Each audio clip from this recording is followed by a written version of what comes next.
aplikasi namanya Sigaban. Kayak gini kita kan sekarang di Kecamatan Bondowoso. Ya.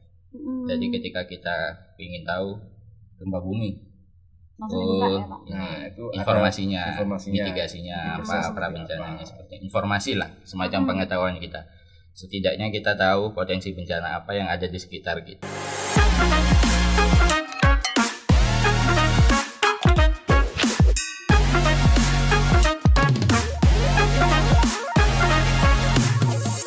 Assalamualaikum warahmatullahi wabarakatuh. Selamat pagi pendengar Pratiwi dimanapun Anda berada.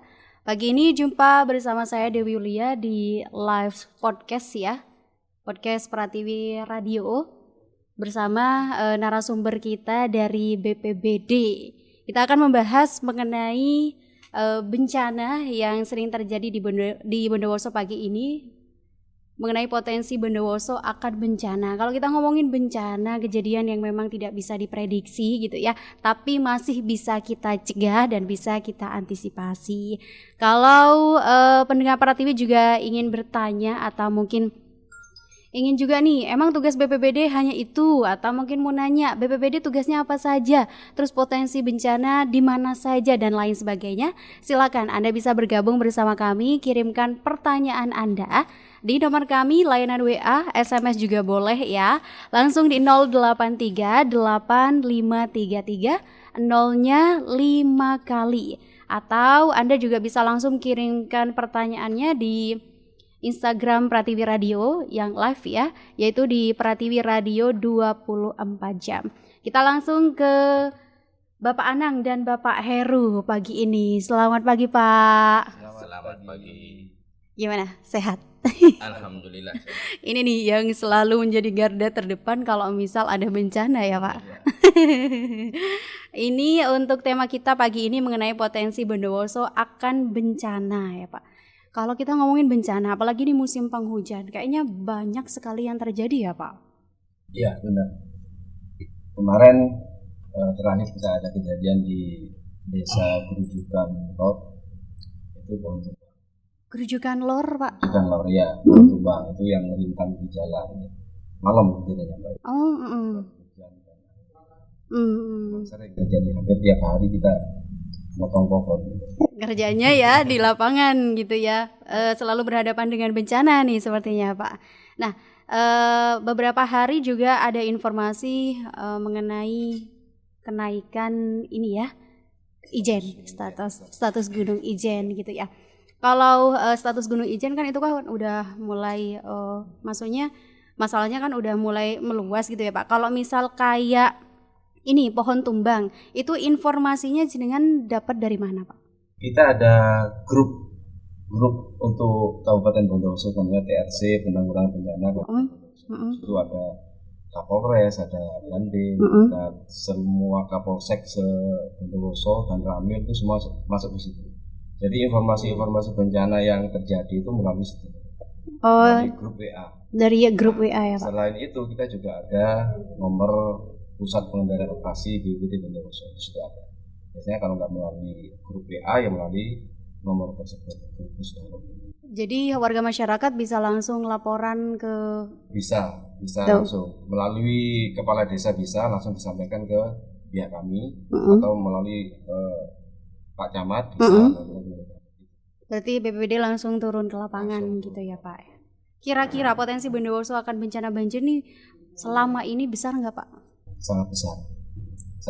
Soalnya kita tahu ya, daerah-daerah resapan air, daerah-daerah yang harusnya tidak boleh digunakan, dialihfungsikan itu sekarang sudah banyak dialihfungsi.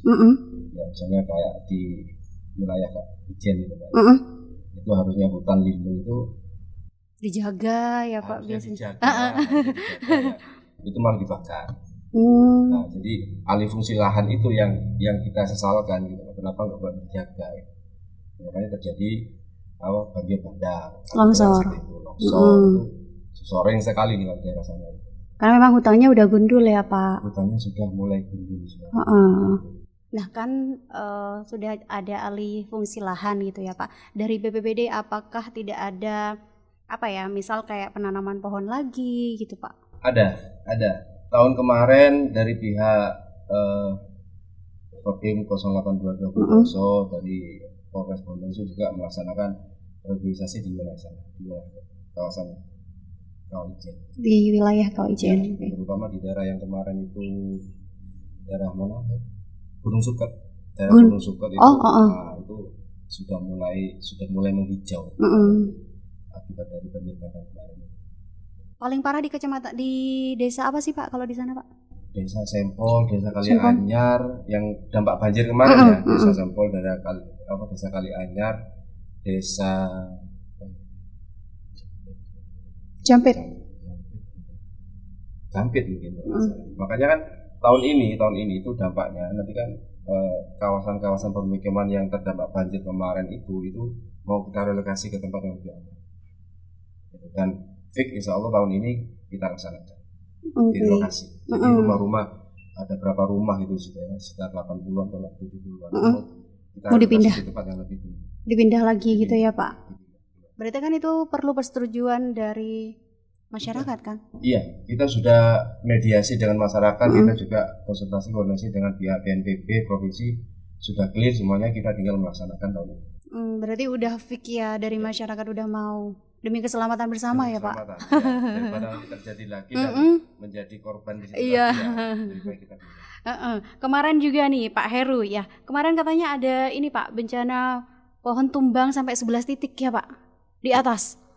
Ya, beberapa hari kemarin itu memang karena mengingat kondisi cuaca yang bisa dikatakan cukup ekstrim, kemudian curah hujan yang tinggi, dan melihat secara geografis kan Bondowoso itu dikelilingi 2 pegunungan ya, ada Gunung Ijen, Gunung Raung, sehingga rentan untuk terdampak dari angin kencang. Salah satunya ya pohon tumbang itu yang sering terjadi ya Pak. Sering terjadi. Gitu.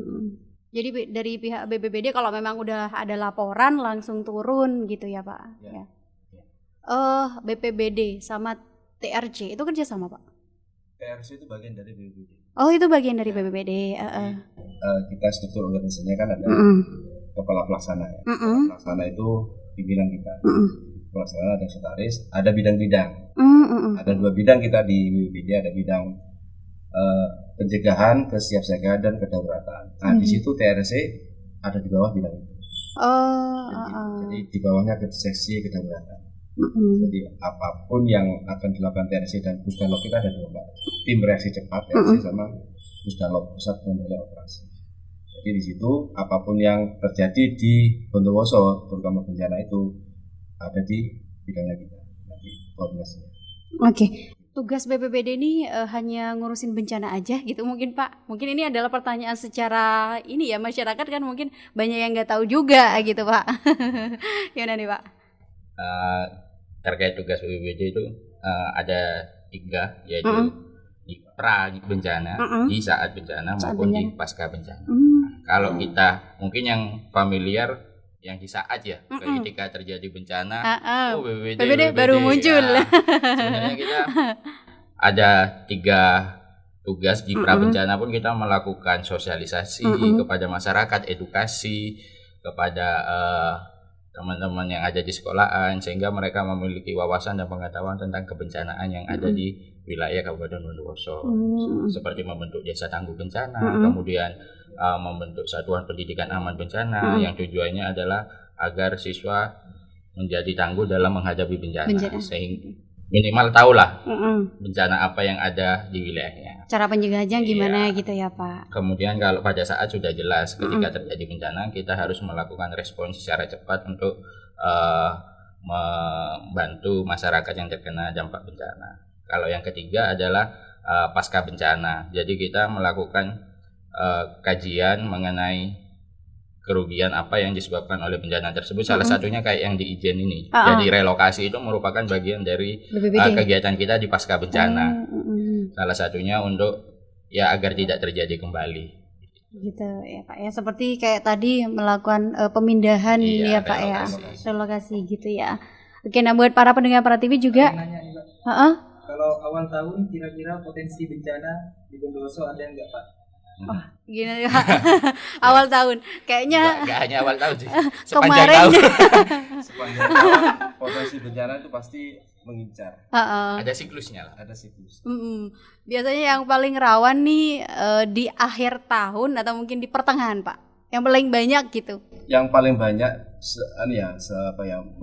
flashback ke belakang biasanya di awal tahun sama di akhir tahun. Di akhir tahun. Kalau di pertengahan tahun kan kita bencana yang terjadi itu biasanya kekeringan. Iya, karena Kekeringan musim ini kan kemarau. Musim kemarau. Nah, kekeringan ini jarang terjadi kayak banjir itu nggak pernah. Banjir longsor itu jarang sekali.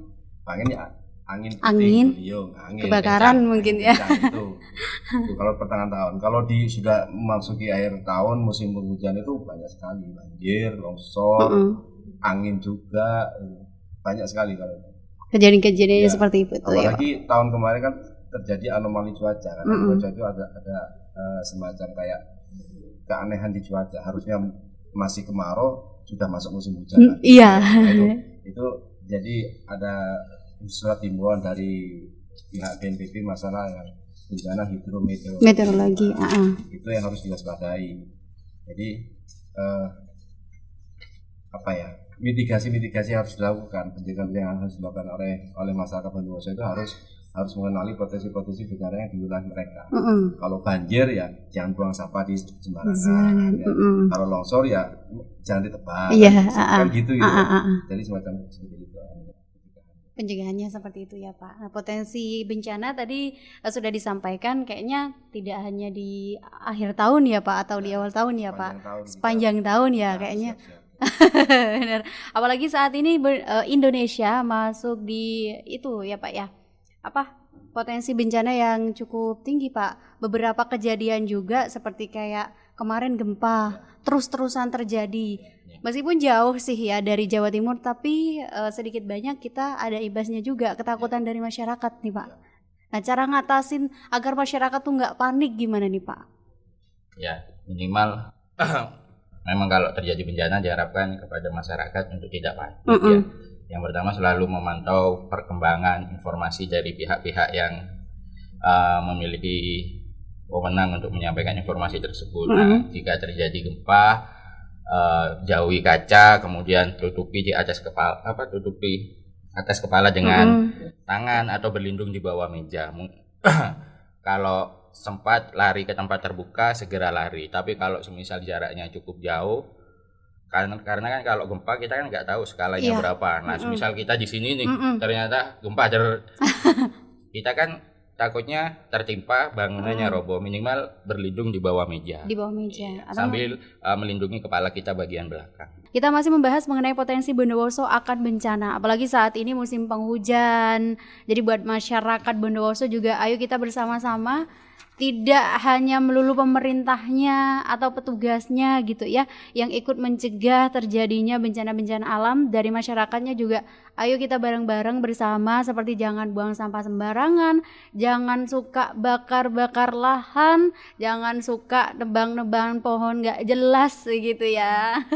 Nanti yang disalahin malah pemerintahnya, padahal bukan pemerintahnya, melainkan tangan-tangan nakal ya. Bener ya Pak ya. Yang disalahin, wah ini petugasnya ini gitu, ternyata yang salah memang masyarakatnya ya Pak ya. Oke, ini Pak kira-kira kalau di Bondowoso tempat-tempat mana saja sih atau daerah-daerah mana saja yang rawan akan bencana? Semua wilayah Bondowoso itu rawan bencana. Semua wilayah. Ada klasifikasinya. Ada yang wilayah itu hanya berpotensi banjir. Berpotensi longsor. Ada klasifikasinya. Nah, kita juga punya aplikasi. Aplikasi sistem informasi penanggulangan bencana, namanya Sigaban. Nah, di situ masyarakat Bondowoso bisa download di Play Store. Aplikasi itu. Nah, di situ sudah lengkap potensi-potensi apa yang ada di wilayah mereka berada. Seandainya Mbak Dewi dari Gerujukan nih ya Pak. Mbak Dewi buka aplikasi itu.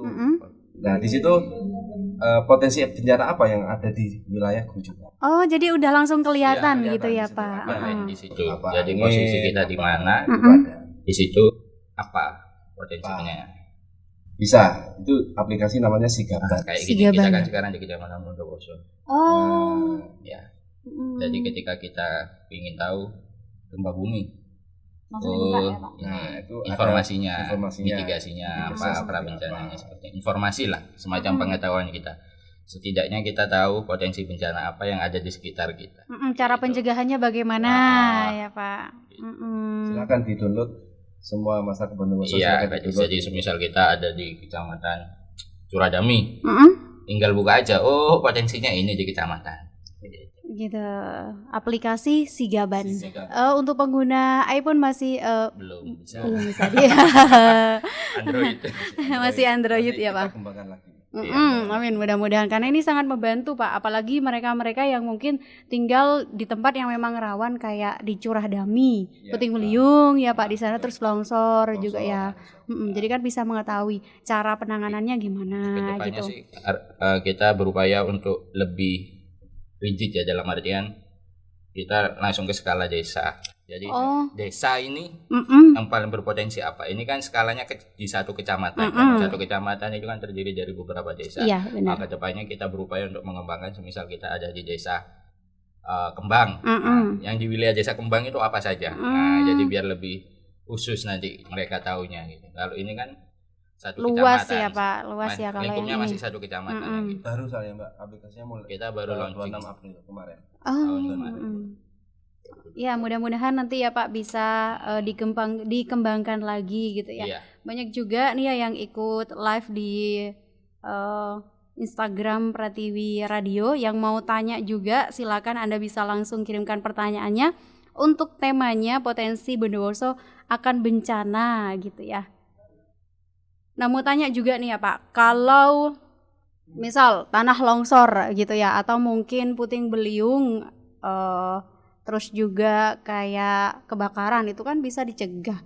Kalau kayak apa tsunami atau mungkin apa ya gempa kan nggak bisa tuh Pak.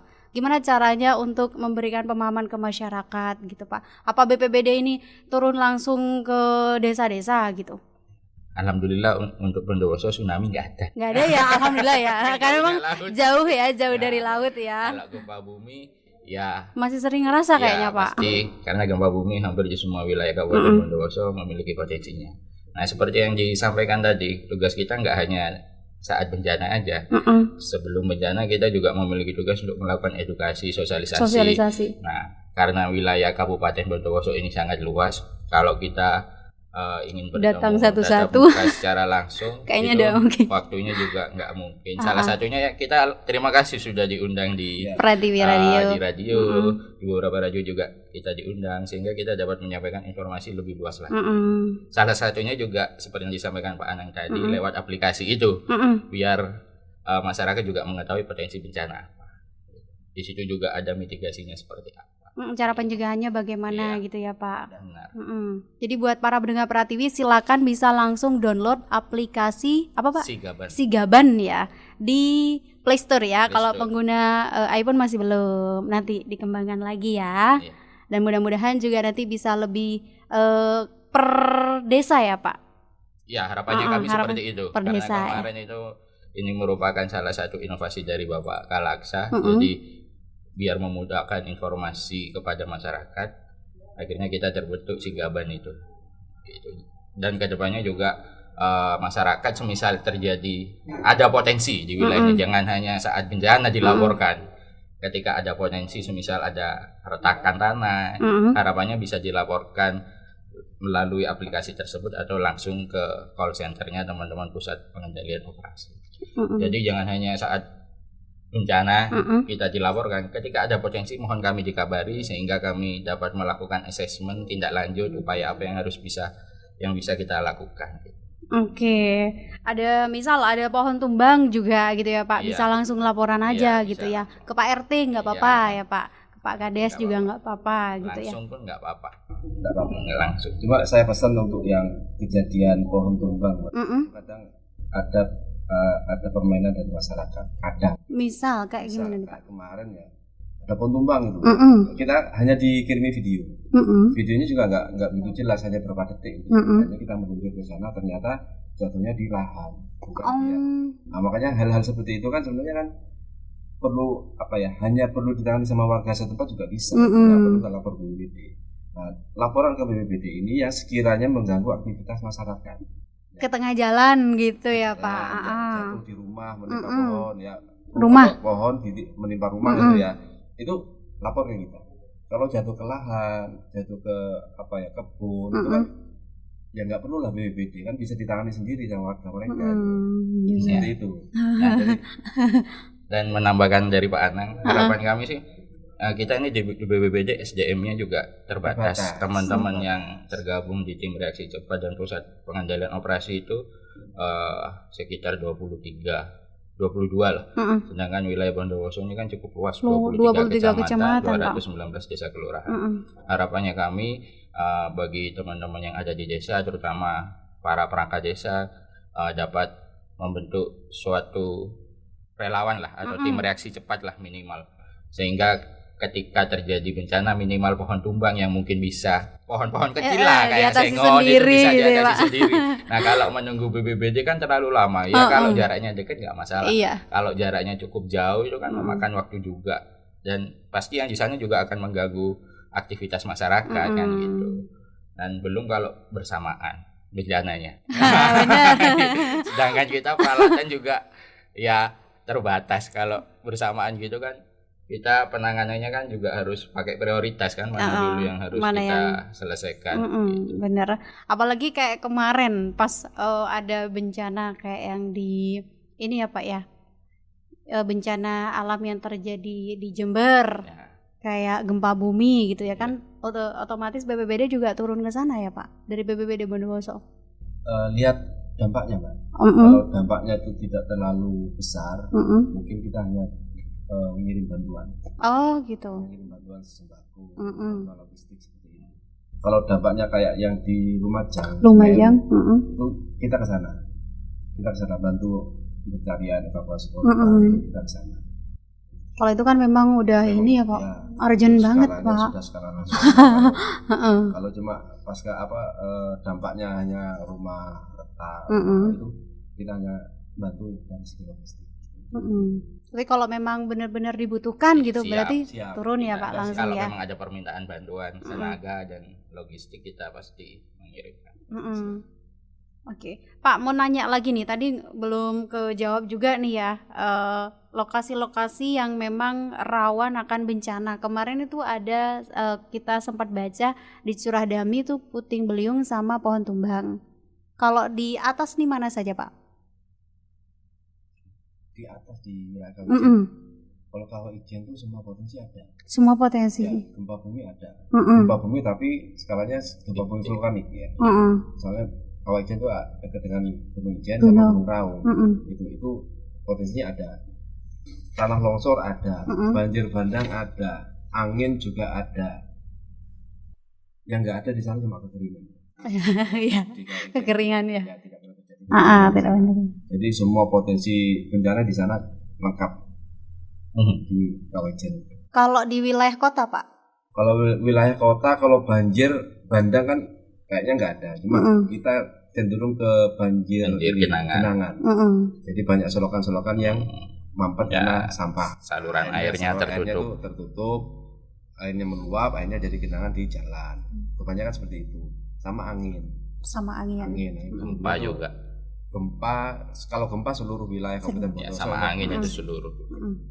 Jadi seperti itu. Kalau di wilayah Maesan Pak? Maesan itu angin pasti. Kalau angin kan semua. Kekeringan ada beberapa desa di sana. Kekeringan. Terus longsor juga ada. Gempa bumi juga. Longsor sama kekeringan ya. Ya kalau angin sama gempa nggak perlu di karena semua kecamatannya potensi. Di kota juga kayaknya ya Pak. Kalau Maesan longsor sama kekeringan. Kemarin juga ada ini ya Pak, di wilayah ada longsor tapi di Gerujukan. Itu Gerujukan mana Pak? Gerujukan Timur itu, daerah Cermai itu. Ada Gerujukan juga di sana Pak. Kabarnya ada longsor gitu Pak. Lah di wilayah saya, soalnya kan saya Gerujukan gitu ya Pak. Nggak ada sih. Kecamatan Gerujukan. Bukan kecamatan. Iya. Iya kalau Cermai memang kalau potensinya Kalau kita lihat dari kajian risiko bencana memang ada potensi untuk tanah longsor memang di sana. Berarti di gerujukan sana ya Pak? Bukan Iya, gerujukan daerah benar. sini ya? Benar. Soalnya kan ada 2-3 gerujukan Pak. Iya. Gerujukan Lor. Kalau kita bilang kecamatan Cermai, longsor ada potensinya di situ. Berarti memang di wilayah Cermeh ya? Iya. Bang, kalau Bondowoso sih jauh dari pantai kayaknya kalau tsunami nggak. Ya aman. Gunung api. Iya, sekarang waduh gimana nih Pak? Ada 2 gunung api nih yang sekarang lagi waspada. Sama-sama level 2. Level waspada ya? Iya. Berarti dari kayak pengunjung gitu atau wisatawan nggak boleh naik sekarang ya Pak? Boleh, cuma dibatasi jarak. Boleh. maksimal. Kalau di Kawah Ijen itu boleh naik, cuma nggak boleh turun ke kawah. Oh nggak boleh. Ya sementara nggak boleh. Berdasarkan surat edaran dari BKSDM Provinsi Jawa Timur, boleh naik tapi dibatasi jam. Jadi naiknya itu mulai jam 4 pagi sampai sore jam 4 kalau nggak salah. Itu boleh naik, cuma naiknya itu di atas. Kalau turun ke kawah nggak boleh. Nggak boleh. Ya. Berarti para penambang itu juga nggak boleh turun ya Pak? Kalau penambang mungkin pengecualian Mbak ya. Soalnya kan mereka juga kalau nggak nambang gitu dapat penghasilan. Ibaratnya kalau penambang itu seperti mata-matanya kepala badan geologi, badan mereka geologi. Sudah puluhan tahun sudah paham gitu. Jadi mungkin ya, sebenarnya nggak boleh sih. Sebenarnya nggak boleh. Tapi mereka kan terkait mata pencarian mereka juga. Satu-satunya gitu. gitu ya Pak ya. Ada juga kami beberapa kali lihat katanya untuk potensi Ijen ini kan udah level waspada, tapi saat ini di sana masih kekurangan masker katanya Pak. Udah sempat naik juga beritanya. Masker. Kabarnya seperti itu. Kalau untuk masker Mbak, kita dalam keadaan darurat kita bisa menggunakan kain basah. Dalam keadaan darurat, seandainya ada tercium bau gas beracun gitu, kita bisa pakai kain basah atau kain handuk yang dibasahi kita tutup di mulut atau di seperti masker itu bisa dalam keadaan darurat. Kalau untuk masker medis memang kita belum dropping ke sana Mbak ya. Karena belum, karena memang kondisinya kan masih waspada. Dan wisatanya pun tetap dibuka kan gitu. Kan memang harapannya bagi pengunjung yang ke sana yang memakai masker, memang harus siap masker mereka. Tadi juga sempat disinggung mengenai bahwasanya dari BPBD sudah melakukan reboisasi juga gitu ya Pak ya. Nah, sudah dilakukan reboisasi gitu ya Pak. Itu masih terus dilakukan pemantauan nggak Pak? Misal ada entah dari masyarakatnya di sana yang ya balik lagi ngerusak lagi gitu Pak. Kalau wilayahnya tidak terlalu jauh ke pedalaman pegunungan itu masih bisa kita pantau. Tapi kalau sudah nggak terjangkau ya, bisa terjangkau, cuma kan jauh. Iya. Itu kita sudah nggak bisa mantau itu. Ya sudah kita serahkan kepada pihak kecamatan untuk menangani itu. Kalau kita sendiri ya kita tenaga juga terbatas ya kan, waktu kita juga terbatas itu. Memang kita 24 jam harus siaga. Cuma untuk hal kayak gitu kita memang nggak terlalu memantau perkembangan dari organisasi ini. Berarti balik lagi ke masyarakatnya. Balik ke masyarakat lagi. Ya. Waduh, ini dari BPBD udah benar-benar ini ya turun ke lapangan untuk melakukan, jangan disalahkan terus karena banyak juga yang bilang katanya ini BPBD-nya nggak gercep gitu. Padahal masyarakatnya yang selalu buat ulah gitu, apalagi di tempat-tempat yang memang rawan potensi banjir ya Pak ya. Kalau puting beliung sih ya seperti yang disampaikan tadi menyeluruh kalau itu ya Pak ya. Angin. Puting beliung angin atau pohon tumbang yang ada juga. Kita harus memantau perkembangan cuaca. Ya ketika kita sudah tahu dari BMKG mengeluarkan press release hari ini hujan lebat ya kita sebagai masyarakat ya juga harus awareness lah, sadar lah. Oh jam segini mau hujan ya paling enggak jangan keluar dulu kalau enggak urgent ya kan seperti itu. Dan kami juga selalu menyampaikan ke masyarakat gitu ya Pak, bahwasanya jam sekian hujan gitu, meskipun sering meleset sering meleset, tapi melesetnya nggak terlalu banyak. Misal jam 1 nanti hujan gitu ya Pak, itu nggak jadi hujan, anginnya tapi Pak. Iya benar. Karena beberapa hari yang lalu juga Bondowoso sempat diguyur hujan cukup deras, disertai petir juga beberapa hari dan juga disertai dengan angin gitu ya. Jadi buat masyarakat kalau memang tidak penting nggak usah keluar rumah ya Pak. Benar. Berarti kalau memang udah urgent ya nggak apa-apa gitu. Kalau misal ini Pak, kayak di perbatasan BPBD ini sampai mana sih Pak kalau di wilayah Arak-Arak Pak? Di wilayah itu, kalau perbatasan Bondowoso sama Situbondo itu di wilayah yang orang bilang itu jeding apa ya? Jeding. Ya, bagian atas, bagian bawah kan gitu. Ya. Tapi jelas kok Pak itu. Sekarang sudah ada tulisan welcome to Bondowoso. Sudah itu perbatasan sudah. Wilayah itu kalau yang ke arah sini masuk sana itu masuk di Situbondo. Kalau yang di wilayah Cerme itu kan sudah jelas di jembatan itu. Iya, jembatan. Kalau di wilayah Jember ya Sugar Lor itu yang pasti kan. Berarti kalau masih dalam jangkauan itu masih khusus untuk Bondowoso ya Pak? Iya, makanya kita kan melakukan kerjasama dengan kabupaten-kabupaten terdekat. Jadi baik Jember maupun Situbondo dalam penanganan bencana di wilayah perbatasan. Jadi seperti itu. Jadi kalau seandainya terjadi di kayak Arak-Arak gitu ya, kita koordinasi dengan wilayah Situbondo.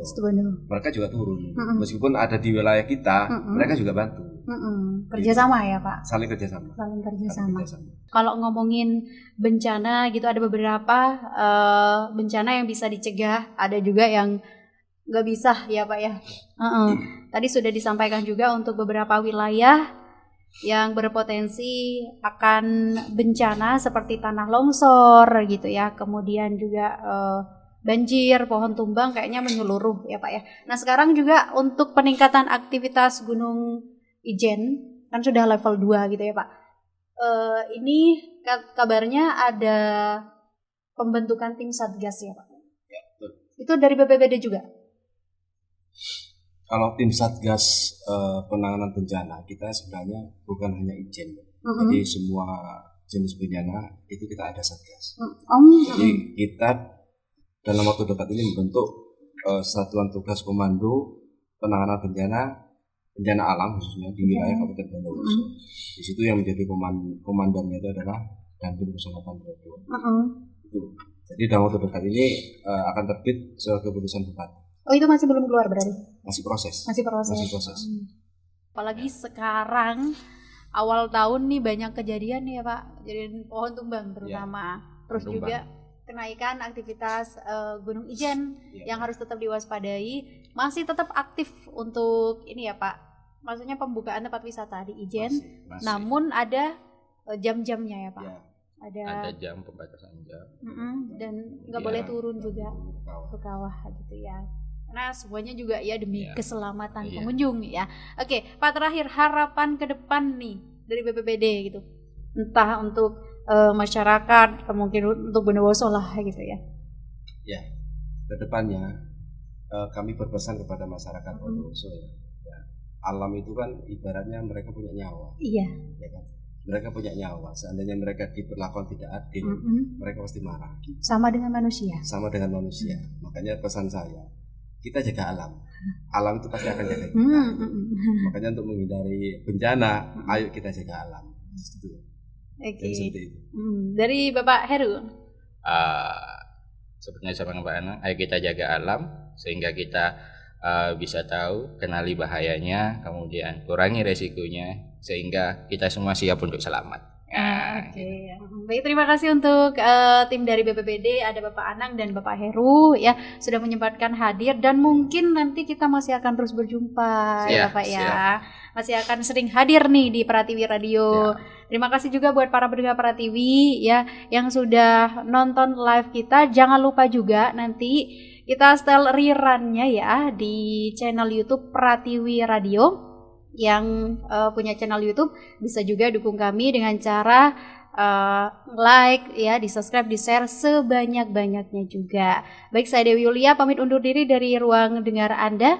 Wassalamualaikum warahmatullahi wabarakatuh.